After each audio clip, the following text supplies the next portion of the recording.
शायद तुम्हें पता नहीं है कि मिस्टर मेहता किस ग्रुप से बिलोंग करते हैं। अब तुम उनके लिए इविल बन गए हो। वो लोग तुम्हें इतनी आसानी से नहीं छोड़ेंगे और अब सिर्फ इंडियन एल्केमी ऑर्गेनाइजेशन ही तुम्हें प्रोटेक्ट कर सकता है। ये बोलते हुए राधिका के चेहरे के एक्सप्रेशन बिल्कुल भी नहीं बदले थे। ओह, अगर मैं आपकी ग्रुप इंडियन एल्केमी ऑर्गेनाइजेशन में शामिल हो गया तो इससे दूसरे ग्रुप को ऑफेंड नहीं होगा? तो क्या आपको इसका खतरा नजर नहीं आ रहा है? सरप्राइज होते हुए नक्श ने पूछा। लगता है तुम्हें इंडियन एल्केमी ऑर्गेनाइजेशन के बारे में ठीक से कुछ पता नहीं है। मुस्कुराते हुए राधिका नक्श की तरफ मुड़ी और बोली, वैसे भी अगर किसी को एकदम परफेक्ट प्रिमिटिव पिल बनानी आती है तो फिर दूसरे ग्रुप को ऑफेंड करने से क्या डरना? क्या कहा आपने? नक्श एकाएक शॉक्ड रह गया था। तुम्हें क्या लगता है कि मुझे प्रिमिटिव पिल की समझ नहीं है? मैं डिफरेंस नोटिस नहीं कर सकती? मुझे अच्छे से पता है कि तुम्हारे पिल में कोई फॉल्ट नहीं है, धीमी मुस्कान के साथ राधिका ने कहा। लेकिन मैंने जो कुछ भी वहां किया तुम्हारे अच्छे के लिए किया। मेरे अच्छे के लिए? एक पल के लिए नक्श स्टैंड रह गया था और उसके बाद उसके चेहरे पर कठोर मुस्कान आ गई थी।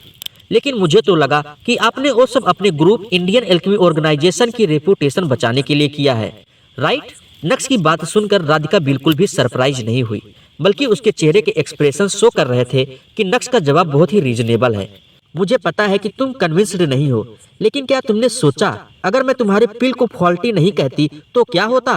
मिस्टर मेहता को साइड में रखो, वो हमारी प्रियोरिटी नहीं है। यहाँ बात सिर्फ और सिर्फ ग्रुप्स की हो रही है।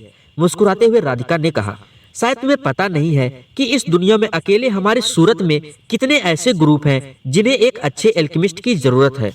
अगर किसी अच्छे ग्रुप के हाथ लगे तो ठीक है, लेकिन अगर तुम किसी गलत ग्रुप के हाथ लग गए तो फिर तुम पूरी जिंदगी उनके लिए दवाई बनाने की मशीन बन जाओगे और उनसे बचकर कब तक रह सकते हो?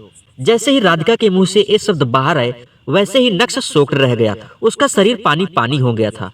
राधिका सही कह रही थी। अगर नक्श की असली स्किल सभी के नजरों में आ गई तो नक्श के लिए खतरा हो सकता था। अगर पूरी दुनिया के ग्रुप्स उसके पीछे पड़ गए तो नक्श को अपना हुलिया बदलना पड़ेगा, अपनी आइडेंटिटी छुपानी पड़ेगी, सूरत छोड़ना पड़ेगा और जिंदा रहने के लिए सड़कों पर रहना पड़ेगा। क्या नक्श ये सब कर सकता था? लेकिन अगर तुम मेरे ग्रुप इंडियन एल्केमी ऑर्गेनाइजेशन को ज्वाइन करते हो तो तुम्हें छूने की किसी भी ग्रुप की हिम्मत नहीं होगी। सोच लो, अभी मेरे साथ आना है या भागकर अपनी जान बचाते हुए मेरे पास आना है।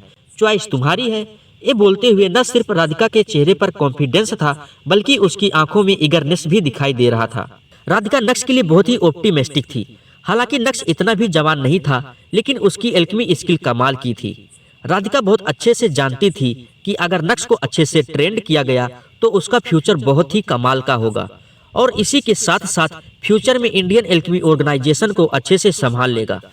कुल मिलाकर सही मायनों में देखा जाए तो इंडियन एल्केमी ऑर्गेनाइजेशन को नक्श में उनकी अगली उत्तराधिकारी बनने की चमक साफ दिखाई दे रही थी। हालांकि उसके लिए राधिका को नक्श के ऊपर काफी मेहनत करने की जरूरत थी और उसमें काफी समय भी लगने वाला था, लेकिन नक्श है तो पॉसिबल है।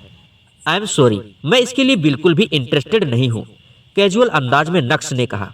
ठीक है, क्योंकि तुमने अब अपना मन बना लिया है तो मैं ना तो तुम्हें फोर्स करूंगी और ना ही रोकने की कोशिश करूंगी। लेकिन मैं तुमसे एक प्रॉमिस करती हूँ, जब भी तुम्हारा आने का मन करे तुम आ सकते हो। इंडियन एल्केमी ऑर्गेनाइजेशन के दरवाजे तुम्हारे लिए हमेशा खुले हैं। नक्श के अंदाज ने राधिका के चेहरे की मुस्कान को बिल्कुल भी इफेक्ट नहीं किया था। तुम अब जा सकते हो। मैं किसी को बोलकर तुम्हें कंपटीशन का रिवार्ड देने के लिए कह देती हूँ। अगर आपको रिवॉर्ड देना ही है तो रोशनी मैम को दीजिए। टू बी ऑनेस्ट, मुझे टॉप 3 में आने का कोई भी शौक नहीं है, धीमी आवाज के साथ नक्श ने कहा और पीछे मुड़कर उस कमरे से बाहर निकल गया। जैसे ही उस कमरे का दरवाजा बंद हुआ वैसे ही राधिका के चेहरे की मुस्कान और भी ज्यादा निखर गई थी। मन ही मन उसने कहा, गॉड फादर, मानना पड़ेगा कि आपने एकदम सही चेले को चूज किया है। नक्श को उम्मीद नहीं थी कि वो इस कंपटीशन को जीतेगा और वो बहुत ही ज्यादा खुश था और टाइम स्क्वायर से सीधा घर आ गया। उसने पूरी शाम अनिका के साथ सोफे पर बैठकर गप्पे लड़ाते हुए बिताई और रात का डिनर करने के बाद नक्श और अनिका सो गए। तभी आधी रात को अचानक से नक्श का फोन बजा। वो कॉल वैभव का था। सर, हमारा प्लान कामयाब रहा, सब कुछ बहुत स्मूथली हो गया। खेतान परिवार का नाम नवसारी से अब हमेशा के लिए खत्म कर दिया है और खेतान परिवार की सारी प्रॉपर्टीज को भी जब्त कर लिया है। विमल खेतान को ऑन द स्पॉट मार दिया है और उनके पास अडॉप्टेड लड़कों को भी उठा लिया है। ये सुनते ही नक्श के चेहरे पर मुस्कान आ गई। उसकी खुशी डबल हो गई थी। थोड़ी देर सोचने के बाद वैभव ने फिर अपना मुंह खोलते हुए कहा, लेकिन सर, गलती से शरद खेतान मौके से फरार हो गया है। हालांकि उसे इंजरीज इतनी आई है कि वो जिंदा नहीं रह पाएगा, लेकिन आज रात मैं मेरे भाइयों के साथ उसे भी वहां लेकर पहुंच जाऊंगा। छोड़ो उसे, खेतान परिवार खत्म हो गया है। अगर वो अब जिंदा भी रहा तो क्या उखाड़ लेगा? वो कुछ भी नहीं कर सकता है। खुश होते हुए नक्श ने कहा, तुमने खेतान परिवार की सारी प्रॉपर्टी चेक कर ली है ना? अफकोर्स सर, आपको पता नहीं है कि नौसारी में खेतान परिवार की कितनी नटोरियस रेपुटेशन है। खेतान परिवार न सिर्फ आदमी और औरतों को बुल्ली करता था, बल्कि उनके नाम से कई काले धंधे भी चालू हैं। वैभव ने एक्साइटली रिपोर्ट करते हुए कहा, वैभव, याद रहे, हमें वो सब नहीं करना है।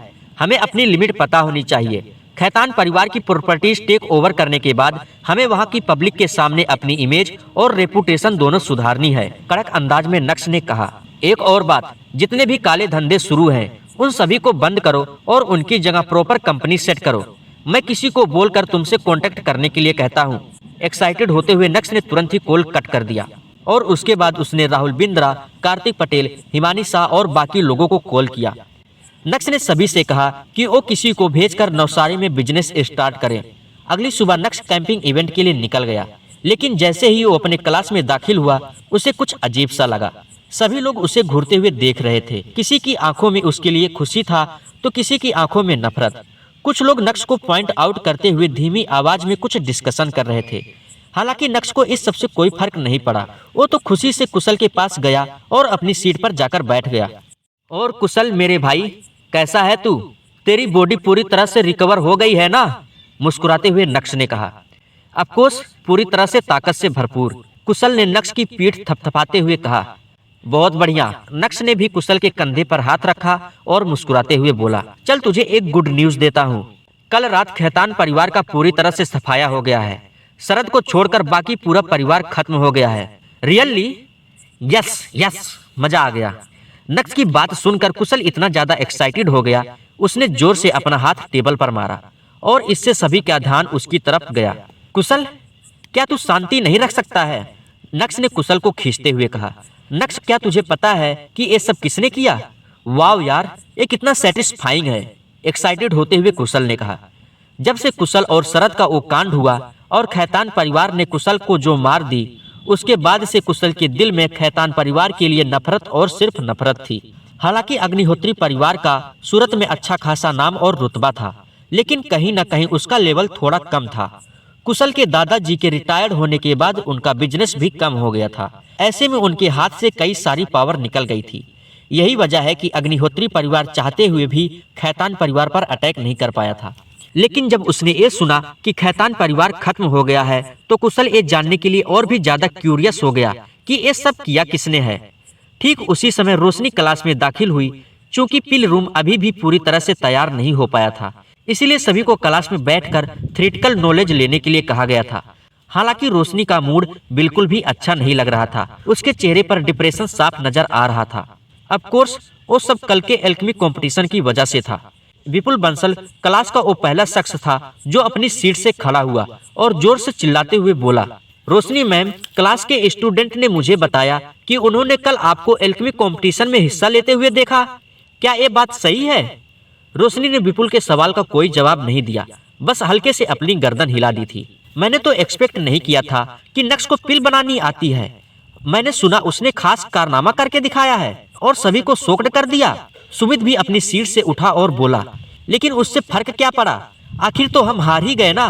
गौरव ने जानबूझकर ऊंची आवाज में कहा, जिससे कि उसकी आवाज क्लास के सभी लोगों को ठीक से सुनाई दे सके। कुल मिलाकर वो यहाँ पर नक्श को नीचा दिखाने की कोशिश कर रहा था। रहे थे और साथ ही साथ रोशनी को भी लपेटे में ले रहे थे, ये बताकर कि उसने गलत असिस्टेंट को चूज किया। जैसे ही गौरव के मुंह से ये शब्द बाहर आए, वैसे ही विपुल के मुंह से एक जोरदार हंसी छूट पड़ी थी। नफरत की नजर से विपुल नक्श को देखने लगा था। मैंने कहा ना, इस मैटर को बाहर निकालने का असली मकसद रोशनी की फेलियर से नहीं जुड़ा था, बल्कि वो सब नक्श के मजे ले रहे थे।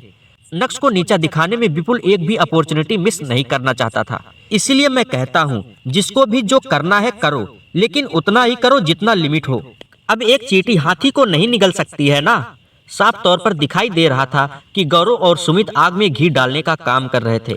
मुझे तो लगता है कि रोशनी मैम को नक्श ने बेवकूफ बनाया होगा। अगर नक्श कंपटीशन में इंटरफेयर नहीं करता तो रोशनी मैम नहीं हारती। वाकई में विपुल का फ्लैटरी वाला अंदाज कमाल का था। बस वो रोशनी को भी दिखाने की कोशिश कर रहा था कि वो अपने टीचर के बारे में कितना सोचता है। ये सब सुनकर नक्श को अभी भी कोई फर्क नहीं पड़ रहा था और तो और इन बेवकूफ के बीच में कुछ बोलना भी नहीं चाहता था। लेकिन तभी अचानक से रोशनी ने अपना मुंह खोलते हुए कहा, ऑल राइट, बस भी करो। नक्श का मजाक बनाने की कोई जरूरत नहीं है।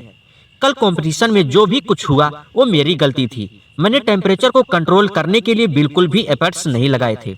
मुझे नहीं पता था कि ब्रोंज पर कैसे काम किया जाता है और इसी वजह से मेरी पिल बिगड़ गई।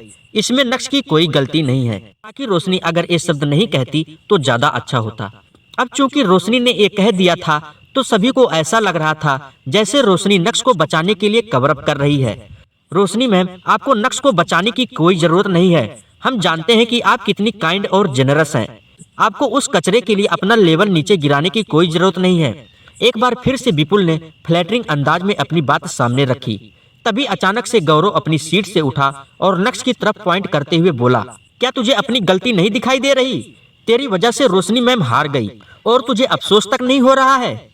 गौरव की बात सुनकर अब नक्श भी गुस्से से तिलमिला उठा। लेकिन इससे पहले कि नक्श कुछ बोलता, अचानक से कुशल अपनी जगह से उठा और अपनी शर्ट की स्लीव को ऊपर करते हुए बोला, गौरव, आखिर तेरी प्रॉब्लम क्या है? क्या नक्श ने तुझे ऑफेंड किया है? नहीं ना? तो फिर औरतों की तरह पटर पटर क्यों करता रहता है?